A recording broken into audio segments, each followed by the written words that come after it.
Alright, what's up everybody? We are back with the Sidewinder. This is my second ride with it now. We are at Hogback Switchbacks, one of my favorite trail systems. And today we're going to figure out, one, if this thing overheats at all. This is a pretty good loop for me to overheat motors on. Two, how does the power compare to other motors? And three, does it make me like the 12x8 more? Because I don't really like the 12x8 on the 6-inch Superflux. Just so heavy and bulky. I'm hoping this lighter weight's gonna make me like the 12x8 more. Because I like it in the straights, I just don't like it on the single track. But yeah, we're gonna hit this segment real quick. There's a school here right now, so hopefully I don't run into any high school mountain bikers.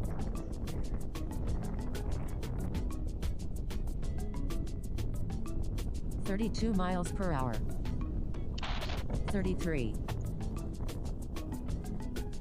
Oh wow. Yeah, it carried me up that hill real nice. See this hill? No GPS updates. Oh yeah. Super powerful. 31. Whew. That's my little warm-up segment that I do. It's pretty fast at the beginning. Oh, here's the high school. How's it going, guys? Meters. Go get it. I'm not even following a line. This thing's just taking me wherever, and I just do it because it just eats everything. It's ridiculous. Whew.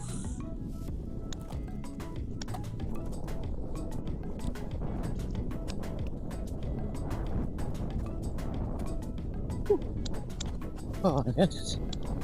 That'll get the legs pumping for sure. I forgot my mic, so I'm using an AirPod right now. It's probably gonna sound terrible. Well, hopefully I can fix it in post. Alright, some of the high schoolers just came through here, so I think I have an open window. This one is also more of a warm-up. I don't like to go super fast on this trail, just because it's a little bit more dangerous. I don't like getting injured. So far, I'm pretty surprised how maneuverable it is. I think that 3 pounds really does make a pretty big difference. And like when I hit unexpected stuff and the bounciness, it's a lot more recoverable, I'd say.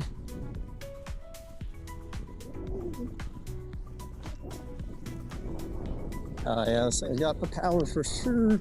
Woo. Oh, I just can't turn. Flipped out. Definitely losing grip here and there. We just got a tiny bit of rain, so it actually helped a little bit. Grip was really bad last time we were out here a week ago. Ooh. I think we'll still put down a respectable time right now though. Trunk's feeling decent. Oh, yeah, this point. It's actually not as bad on the 12x8. The rutted stuff isn't nearly as bad on this tire compared to any other tire because it's so big it goes through the ruts, and it's got all the sidewall. Whew. I cannot turn. It's the end of that segment. Alright, well, you'll never guess, I actually just tied my other remote time with my other, the Fooper 5-inch BTG. 5-inch BTG, Fooper, high torque, all that, which is my favorite setup right now. I just tied it on that trail. I definitely was more fatigued just because the 12x8's harder to throw around. But I mean, that's a fantastic sign. Because last time I was here, I did not do even close to that with this setup in the Superflux, even with the remote and everything.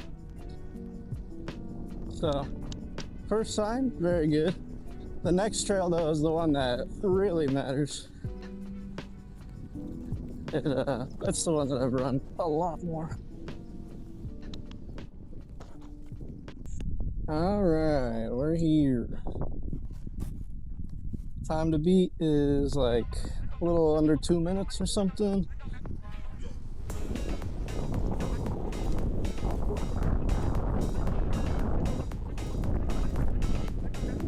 Oh Yeah, this thing feels great.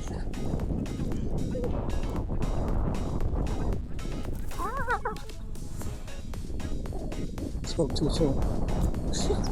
I just got thrown off my line. Still not used to this tire, especially at trail speeds. Like trying to turn right there, that was so hard.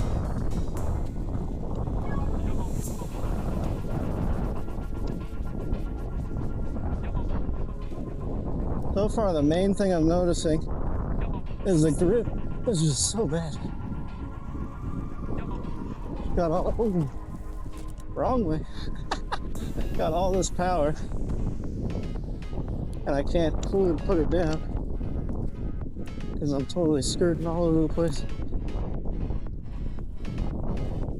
I definitely don't have the flow down of like the timing of movements with this thing, but I can tell the motor's for sure helping, because it was like I couldn't even throw it around with the Superflux. Right now I'm at least throwing it around, it's just hard. Whew. Yeah, this thing's got power for sure. Unless you're at Clydesdale, I don't think you'll ever notice the power difference between this and the Superflux high torque. I even think the 5-inch Superflux is also pretty close. Or you really have to be at Clydesdale to need more. Whew. So far I haven't got the, I think it was Matthias that told me about when you really push into like the hypercores and the 5-inch Superflux, and even the 6-inch Superflux, you feel like a crunch. It's like not a crunch, but when you really hammer it, it's not smooth. And so far this thing hasn't had that at all. The Cannon core is the only other motor that doesn't have that. I don't know if you can hear my breath because I'm on a weird mic, but whew, whipping this thing is so much harder. So I beat it, but I'm definitely more fatigued. Heart rate's definitely higher.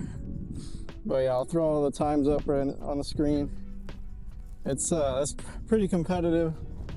The old time when I was here on 6-inch Superflux was like not even close. And I was also just super fatigued and high heart rate when I was on the 6-inch Superflux. More so than this one even. So I'd say so far, power, great. Weight definitely makes the 12x8 more maneuverable. Video doesn't do this trail justice, but it is a burner. A lot of up, down, a lot of chunk, a lot of everything, a lot of turns. It's a lot.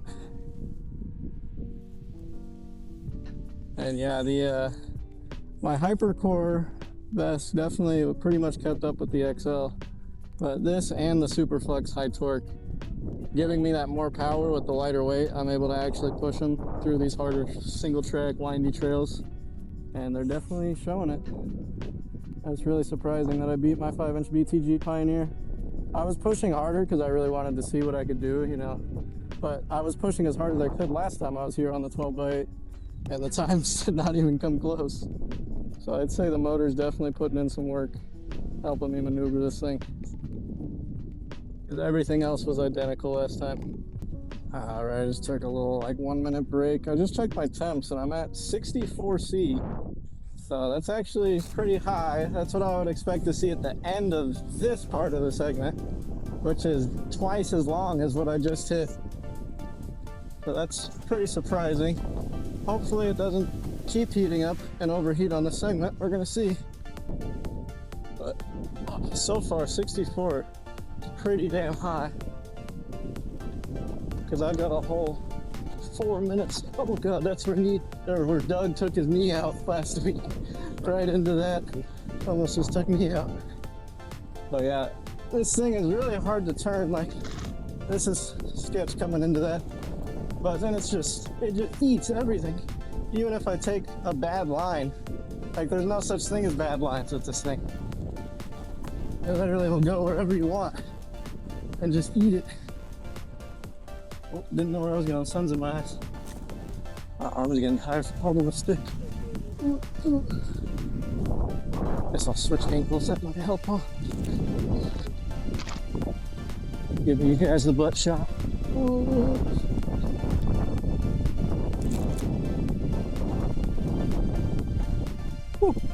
For a hung line, but like I said, it just eats it up. Crazy.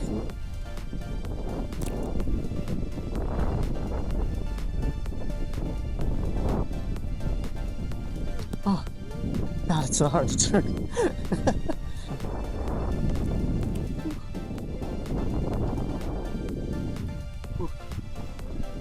Yeah, I'm just not timing these turns right. Definitely fatigued now. I don't think I'm beating this longer segment. My feet are burning. Taking so much more effort to get these tight turns. That's for sure. Oh, chisel, my feet are burning. I think we're about at the end of the segment. Right here, I believe.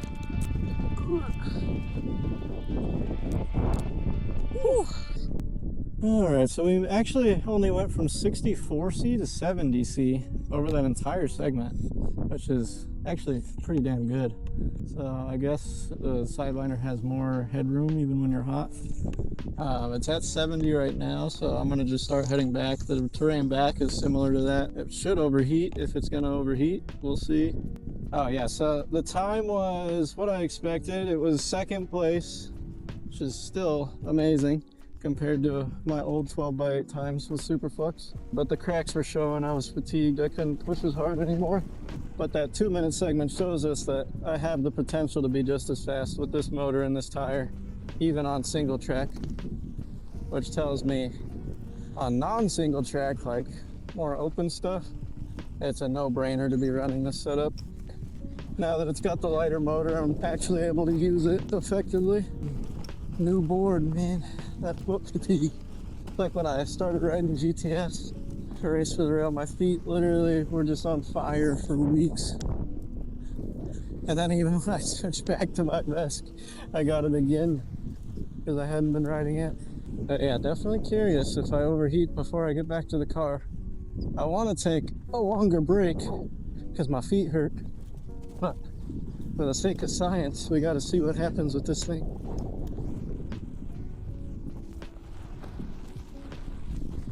Alright, so we're actually cooling down a little bit as we're moving. I went down to 67. I just fixed my motor cable real quick. And I went up to 68, but going down from 70 while I'm riding, definitely a good sign. Woo! The 12x8 on landings is just so cheat codes. Because it's so stable on landings and it's just eats up the chunk if the landing is chunky. It really is just crazy. I still definitely prefer my BTG Pioneer and Fooper setup. But I mean, for faster stuff, it's a no-brainer that I'm gonna have to be getting used to this setup. Like even dirt surfers, I don't know, it's so fast. It might be kind of the same speed on both. Might be segment dependent. We'll have to see when I go to dirt surfers. 68C. Not a hypercore or anything. If it was at 70 when I started there, I would have overheated for sure. Yeah, it's staying there. 67, 68. It's nice. I guess I'll just not take a break again. These are like my little torture hill segment. There's these two big hills. I'll give it a fair chance going fast, cool it off a little bit.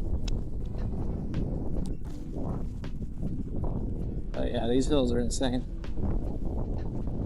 Might have just felt a tiny bit of crunch there when I purposely tried to over torque it, but that's what still felt good. Even if it did crunch a little bit.